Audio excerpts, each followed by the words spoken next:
So చాలా రోజులైంది మన చేనులో నిలబడి వీడియో చేయడం, చాలా రోజులైంది. మనం మొదటి స్ప్రే వచ్చేసి మనము అగ్రిసైన్ క్రాప్ సైన్స్ వాళ్ళది కల్కి, అదే విధంగా సైన్ బూస్ట్, ఈ రెండు కాంబినేషన్ లో అయితే స్ప్రే చేయడం జరిగింది. ఇది స్ప్రే చేసి దాదాపు ఒక 10 నుంచి 12 రోజులు కావస్తుంది. రిజల్ట్ అయితే చాలా బాగుంది. ఒకసారి చూడండి, మనకు మొక్క చూడండి, గనుపులు ఏ విధంగా వచ్చింది చూడండి. దగ్గర గనుపులతోటి మనము స్ప్రే చేయకముందు అయితే మొక్క చాలా చిన్నగా ఉండే, ఈ స్టేజ్ లో ఉండే. బట్ స్ప్రే చేసిన తర్వాత మనకు జానెట్ ఈగురు అయితే గ్రోతింగ్ వచ్చింది.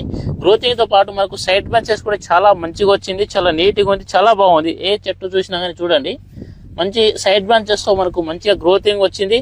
మనకు పైన ఎటువంటి ప్రాబ్లం లేదు, తెల్లదోమ గానీ, జీగి గానీ, పేనుబంక గానీ ఎటువంటి సమస్య లేదు, చాలా నీట్గా ఉంది. నేను ప్రతి వీడియోలో చెప్పాను, మనకు కలికి వచ్చేసి అన్ని రకాల సకింగ్ పెస్టెస్ అయినటువంటి తెల్లదోమ కానివ్వండి, పేనుబంక కానివ్వండి, పిండి నల్లి కానివ్వండి, మసిపేను కానివ్వండి, సో అటువంటి వాటిని సమర్థవంతంగా నివారించడానికి మనకు కలికి అనేది చాలా బాగా హెల్ప్ చేస్తుంది. అదేవిధంగా దాని కాంబినేషన్ వచ్చేసి సైన్ బూస్ట్ అండి.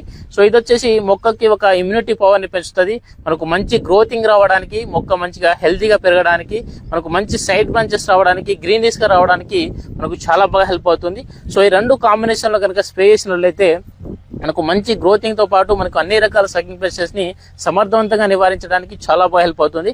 సో రిజల్ట్ చూస్తున్నారు కదా ఏ విధంగా ఉందనేది. సో మనం పక్కన కూడా